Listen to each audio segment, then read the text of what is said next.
साथियों, जय हिंद। मेरा नाम डॉक्टर संग्राम पाटिल है। मैं इंग्लैंड से बात कर रहा हूँ। मैंने 2-3 महीने पहले न्याय व्यवस्था के ऊपर कुछ वीडियोस बनाए थे। जब प्रशांत भूषण सर के सिलसिले में एक माहौल बन गया था, सुप्रीम कोर्ट ने उनको अवमानना का नोटिस दिया था और उनका केस चला था। फिर हमारे यहाँ महाराष्ट्र में डॉक्टर आनंद तेलतुंबड़े का केस हो गया था, उनको अरेस्ट हो गया। और डॉक्टर कफील खान के सिलसिले में भी मैंने वीडियो बनाया था। और इन सारे वीडियो का मकसद यही था कि हमारे न्याय व्यवस्था से विनती करे, उन्हें सवाल पूछे कि क्यों सिस्टम के खिलाफ आवाज उठाने वालों को न्याय मिलने के लिए देरी हो जाती है, और न्याय व्यवस्था पर सवाल उठाने वालों को क्यों अवमानना का नोटिस हो। और अब हमारे देश में एक मुद्दा बहुत चर्चे में है और वह है अर्नब गोस्वामी का। साथियों, सुप्रीम कोर्ट में बेल मिलने के लिए, जामीन मिलने के लिए लोगों को महीने, साल लग जाते हैं उनका केस बोर्ड पर आने के लिए। और अर्नब गोस्वामी का केस, जो कि हाई कोर्ट ने उसको निर्देश दिया था कि आप निचले कोर्ट में जाकर वहां पर जामीन के लिए, बेल के लिए अर्जी कीजिए, अगर वहां पर कुछ प्रॉब्लम होती है तो फिर वो करेंगे हाई कोर्ट।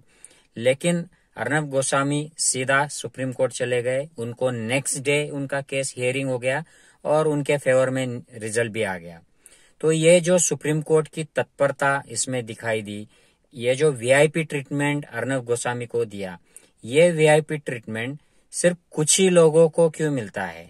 सुप्रीम कोर्ट इस पे कहता है कि ये व्यक्ति स्वातंत्र की बात है, ह्यूमन राइट्स की बात है। ये हम बहुत खुश है इस पर, लेकिन ये ह्यूमन राइट्स और व्यक्ति स्वातंत्र सिर्फ अर्नब गोस्वामी को ही क्यों? तो साथियों, इससे क्लियर कट ये पता चलता है कि कुछ लोग न्याय व्यवस्था के लिए वीआईपी है, उनको फेवरिज्म चल रहा है, ये पार्शियलिटी चल रही है। इससे हम कह सकते हैं ये हमें संदेह होता है। हम न्याय व्यवस्था के जजों के या कोर्ट्स के इंटेंशन पर कोई डाउट नहीं करते, लेकिन जिस तरीके के व्यवहार किए जा रहे हैं, दो तरीके के लोगों में एक डिवीजन किया जा रहा है और ये क्लियर कट दिख रहा है। साथियों, आप अगर भाजपा के, राष्ट्रीय स्वयंसेवी संघ के या विद्यमान सरकार के, उनके नेताओं के समर्थक है तो आपको पुलिस आपका नाम किसी गुनाह में भी नहीं लेगी।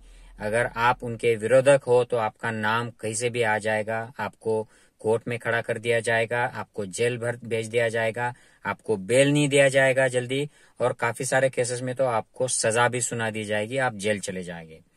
सीधी सी बात है। आप राजनीतिक विरोधकों से देखिए, पी चिदम्बरम ये कांग्रेस के हैं, लेकिन उनको अपोजिट विचारधारा के पार्टी के हैं, इसलिए उनको जेल हो गई। लेकिन जिन पर भ्रष्टाचार के आरोप की वजह से उनको पद से इस्तीफा देना पड़ा था, वो येदियुरप्पा आज भाजपा के मुख्यमंत्री है। लेकिन लालू प्रसाद यादव, जो कभी भाजपा और आरएसएस के साथ हाथ नहीं मिलाते, वो आज जेल में है। तो आप भाजपा आरएसएस के समर्थक बन जाइए, उनकी पार्टी में चले जाइए, आपकी सजा माफ हो जाएगी। और आप उनके विरोधक ही रहे तो आपको जेल हो जाएगी।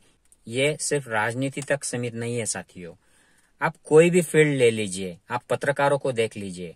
आप अगर मोदी जी के भाजपा के गुण गाए, हिंदू मुस्लिम करते रहे अर्नब गोस्वामी जैसे, और ये जो भी गोदी मीडिया के चैनल से, तो आप सुरक्षित है। और आप अगर इन पर सवाल उठाए, जैसे हमारे महाराष्ट्र के निखिल वागले है, या नेशनल लेवल के हिंदी चैनलों पे बरखा दत्त है, रविश कुमार है, पुण्य प्रसाद वाजपेयी है, अभिसार शर्मा जी है, इन लोगों को ठिकाने लगा दिया है, इनको जॉब से निकाल दिया गया।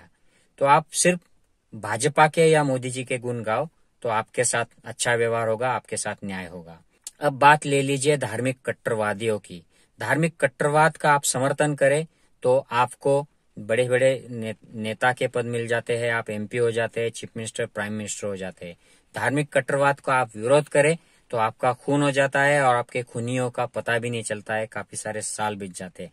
हमारे यहाँ महाराष्ट्र में नरेंद्र दाभोलकर जी का खून हो गया, गोविंदराव पानसरे जी का खून हो गया, गौरी लंकेश का खून हो गया कर्नाटका में, लेकिन इनके खूनियों का आज तक पता नहीं लगा पाए है सरकार और इन्वेस्टिगेशन एजेंसियां। अगर आप सरकार से सवाल पूछ ले तो आप जेल चले जाएंगे। संजीव भट्ट को देख लीजिए, इन्होंने गुजरात दंगों पर मोदी जी पर सवाल खड़ा कर दिया था, तो आज वो जेल में है। उनको 21 साल पुरानी कोई कस्टोडियल डेथ की केस उनकी खड़ी कर दी और रैपिड कोर्स, फास्ट कोर्ट जैसे चलाया गया, और वो आज जेल में है। उनको जामीन भी नहीं मिल रहा है। बार बार रिक्वेस्ट करने पर भी कोर्ट उनको बेल नहीं दे रहा है। कफील खान का वही मसला हो गया, उन्होंने बच्चे क्या बचा लिए रात भर में ऑक्सीजन लगाकर और फेमस हो गए, तो वहां पर योगी जी नाराज हो गए और उनको एंटी नेशनल और ये काफी सारे इल्जाम लगाकर उनको जेल में डाल दिया और उनको बेल तक मिलना मुश्किल हो गया था।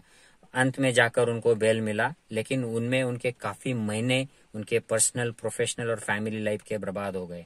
अगर आप सरकार से सवाल पूछते हैं तो आप मुसलमान हो, हिंदू हो या ब्राह्मण हो, इसमें कोई भेदभाव नहीं किया जाएगा, आपको जेल भेज दिया जाएगा। तो इस सरकार का धर्म क्या है, इस पूरी यंत्रणा का धर्म क्या है? ये बहुत डिफिकल्ट क्वेश्चन है साथियों। विद्यापीठों की बात लीजिए, यूनिवर्सिटीज में खुले आम लड़के और लड़कियों को मारने वाले एबीवीपी के कार्यकर्ता आज एक भी पकड़ा नहीं गया है। लेकिन अगर आप अपोजिट विचारधारा के हैं, कन्हैया जैसे, तो आपको जेल भेज दिया जाएगा। आपको टीवी माध्यम, गोदी मीडिया के थ्रू साउंड का उसमें एडिटिंग किया जाएगा वीडियो में और आपको जेल में भेज दिया जाएगा। वहां पर आपको टॉर्चर किया जाएगा, इंटरनेशनल देशद्रोही करार देके बाहर भी आपको उसके लिए छेड़ा जाएगा। आप अगर हिंदुत्व की विचारधारा से सहमत नहीं है, सेक्युलर है, संविधानवादी है, तो आपको तकलीफ दी जाएगी। जैसे हमारे महाराष्ट्र के डॉक्टर आनंद तेलतुंबड़े को जेल भेज दिया गया और काफी सारे लोगों को ऐसे सेक्युलर मूवमेंट्स में जो आरएसएस और हिंदुत्ववादी विचारधारा से मेल नहीं खाते हैं, उनको टॉर्चर किया जा रहा है। लेकिन अगर आप हिंदुत्ववादी है तो आपको सारे गुने माफ कर दिए जाएंगे, आपको जेल से छुड़ाया जाएगा। आप मालेगांव बॉम्ब ब्लास्ट में है, जहां पर मस्जिद में बॉम्ब ब्लास्ट हो गया था, तो आपको सपोर्ट मिलेगा, आपको एमपी की टिकट भी मिलेगी, आप एमपी बन जाओगे। और अगर आप अपोजिट विचारधारा के हैं, जैसे स्टैन स्वामी जो है वो 83 साल के हैं, उनको अभी मेडिकल प्रॉब्लम्स हो रही है जेल में, वो एक एक्टिविस्ट है, उनकी तरफ से रिक्वेस्ट आई है कि उनको कुछ मोहलत दी जाए, क्योंकि उनको पार्किंसन की वजह से तकलीफ हो रही है।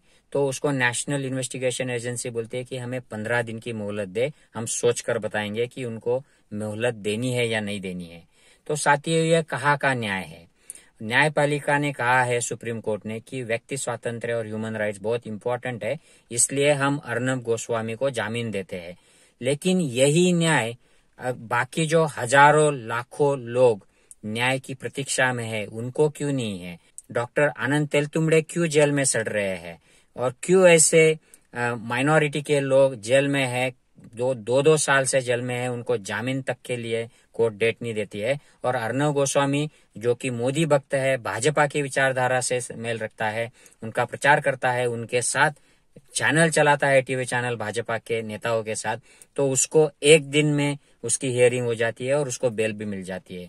तो साथियों, ये पार्शियलिटी क्यों? जो प्रशांत भूषण जी के बारे में हो गया था क्योंकि वो सवाल उठाते हैं सरकार के खिलाफ, उनको भी कोर्ट ने नोटिस दे दिया था। तो उस वक्त भी ये लग रहा था कि सुप्रीम कोर्ट और ये काफी सारे जो कोर्ट है, जजेस है, ये क्या सरकार के दबाव में काम करते हैं? अगर आप भाजपा का, आरएसएस का समर्थन नहीं करोगे, उनको सवाल पूछोगे, विरोध करोगे, तो आपको नोटिस भेज दिया जाएगा, आपको बेल नहीं मिलेगा, आपको जेल कर दी जाएगी। मेरी ये रिक्वेस्ट है न्याय व्यवस्था से, सुप्रीम कोर्ट के जजों से, ये जो जनता का विश्वास न्याय व्यवस्था से उठता जा रहा है, इसके लिए कुछ करना चाहिए। जनता का विश्वास न्याय व्यवस्था में बढ़ना चाहिए।